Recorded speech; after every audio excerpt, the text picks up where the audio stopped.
había varios alumnos que eran muy cristianos, ¿no? Como que querían acercarse a mí, ¿no? Querían ayudarme, me veían con problemas. Y claro, a mí eso me reventaba aún más, ¿no? Me reventaba como que esa fachada como que fuera descubierta, ¿no? Como que en el fondo esa gente se diera cuenta, todo esto en segundo de eso, que es que también seguíamos siendo micos, ¿no? Estábamos estrenando la adolescencia, pues 13, 14 años, ¿no? Y hubo dos determinantes que hicieron que yo me fuera de ese colegio, vamos, que me echaran, ¿no? Y fue una, pues hubo un día que odiaba todo tanto que se me fue la cabeza, ¿no? Cogí un bidón de gasolina, empecé a prenderlo por un pasillo y empezó a arder, no todo un edificio, pero sí parte de un edificio, ¿no? De hecho tuvieron que venir los bomberos, ¿no?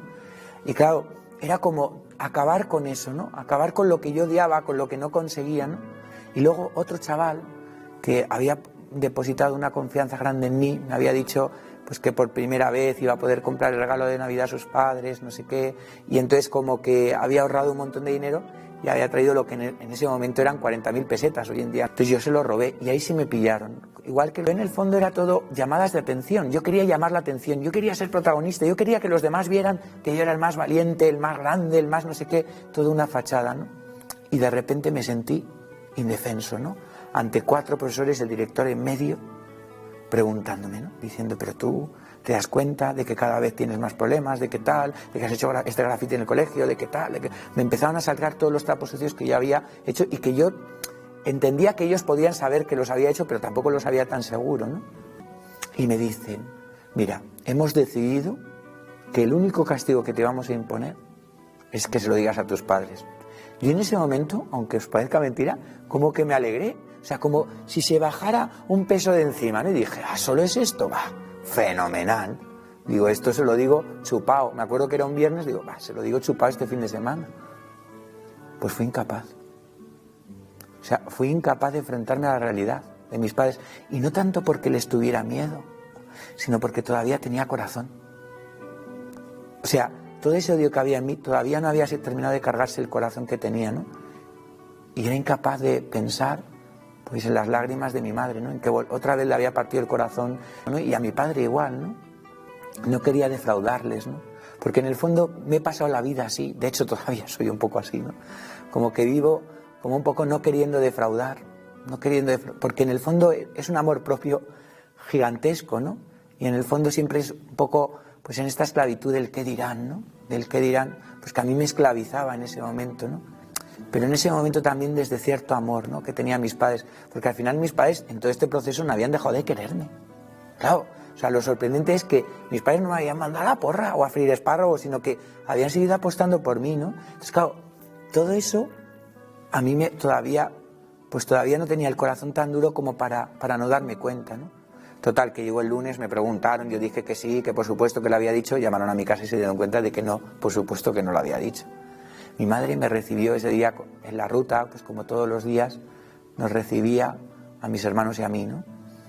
Y lo primero que hizo, como siempre, fue abrazarme, ¿no? Pero en su rostro había algo distinto a lo de otros días, y es que ese día estaba llorando, ¿no? Ese día en su rostro había lágrimas, ¿no? Pero no eran lágrimas de decepción, no eran lágrimas de enfado, eran lágrimas de pena, ¿no? De tristeza, de amor, de querer darme más, ¿no? De sentirse incluso ella decepcionada tal vez con ella misma, como diciendo, quiero darle más, ¿no? Quiero ayudarle, ¿no? ¿Cómo puedo ayudarle, no? Tal vez le he dejado solo, ¿no? Entonces, claro, pues todo eso a mí me situaba en una posición, pues claro, que me hacía más indefenso aún, ¿no? Claro, mi madre es todo ternura. Y mi padre es todo ternura, pero también tiene carácter. Mi madre también, ¿eh? De hecho, son los dos mejores padres que Dios podía haber pensado para mí, ¿no? O sea, los mejores. Total, que viene mi padre y yo, claro, yo asustado, ¿no? Asustado diciendo, me va a dar un tortazo que se me van a quedar los 5 dedos de la mano pegados para toda mi vida, marcados aquí en la cara, ¿no? En el rostro. Pero no. O sea, se bajó del coche, se tiró a mis rodillas y me pidió perdón, ¿no? Y claro, cuando alguien te pide perdón por algo que tú has hecho, descoloca totalmente, ¿no? Porque dices, perdona, el que he hecho algo he sido yo, no has sido tú, ¿no? Pero en el fondo ellos sentían que pues que tenían que darme más, ¿no? Que tal vez me habían dejado solo, indefenso, que tal vez habían tomado las decisiones mal, que no sé qué. En el colegio no podía seguir, ¿no? Y entonces, bueno, en el colegio, gracias a Dios, me recomendaron otro sitio para seguir, ¿no? Había un reformatorio en Sigüenza, en la provincia de Guadalajara, se llamaba la Sagrada Familia, era un colegio que estaba llevado por la diócesis, por curas, los mejores curas que yo he conocido en mi vida. Pues para chicos con muchos problemas. Allí se llegaba pues no solo con los problemas que yo traía, ¿no? Sino con problemas mucho más graves, ¿no? Problemas de drogadicción, verdadera delincuencia. O sea, yo era demasiado pequeño para los de mi curso, ¿no? Los que estaban en mi clase, todos me sacaban 2 o 3 años, ¿no? Y luego además yo llegaba con un problema añadido, y es que yo no llegaba desde el principio de curso, que es cuando empieza a conocerse la gente, sino llegaba ya casi a mitad de curso, ¿no? Bueno, después de Navidades, ¿no? Para el segundo cuatrimestre. Y claro, la gente ya se conocía, se trataba, yo llegaba como un novato, ¿no? Y encima como un niño, ¿no? Entonces, claro, esto hizo que la gente, pues otra vez más, me dejaran de lado, ¿no? Nadie quería hablarme, nadie quería tener trato conmigo, yo intentaba acercarme, veía que había grupitos ya hechos, y entonces, claro, yo me empezaba a sentir solo. Era la primera vez que estaba tanto tiempo de mi casa.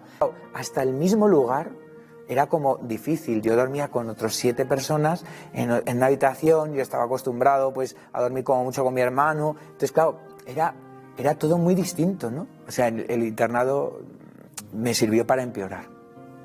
De hecho, me acabaron echando del internado. En el internado me sirvió para empeorar por un motivo, ¿no? Porque al sentirme tan solo, también como que sentía mucho miedo, ¿no? Sentí miedo por 2 cosas. La primera por sentirme solo, y la segunda por lo que yo veía ahí, ¿no?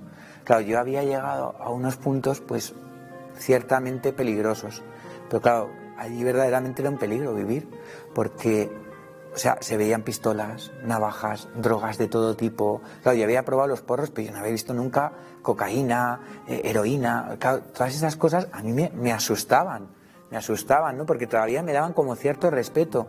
Los 7 compañeros pues no tenían cierta piedad conmigo, ¿no?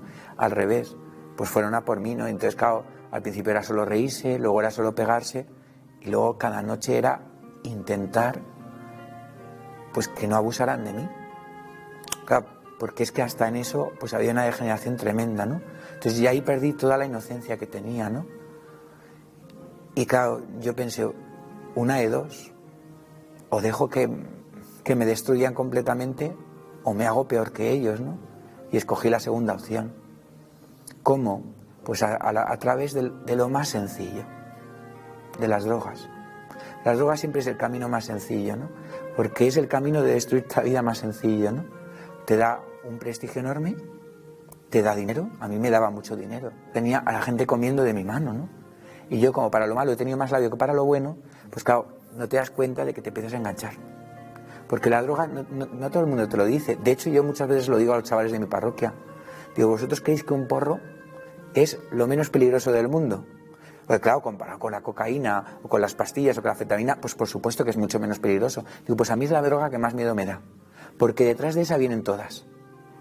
De hecho, todavía no he conocido a un solo cocainómano o a una persona que haya acabado con las jeringuillas que no me ha dicho que lo primero que se probó en su vida fue un porro. No he conocido a nadie, y he enterrado ya a varios amigos por sobredosis.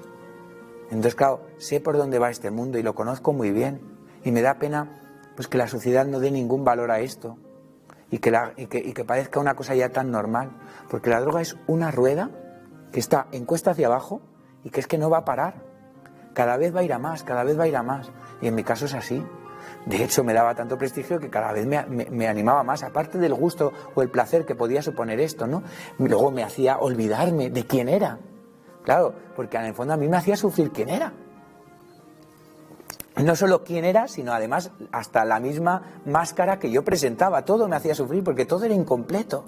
En el fondo, como no había amor, detrás de ninguna de estas cosas no podía haber nada real. Claro, cuando todo es ficticio, cuando no hay algo real, cuando todo es de ciencia ficción, al final nunca llegas a ver que te llena, que te completa, ¿no?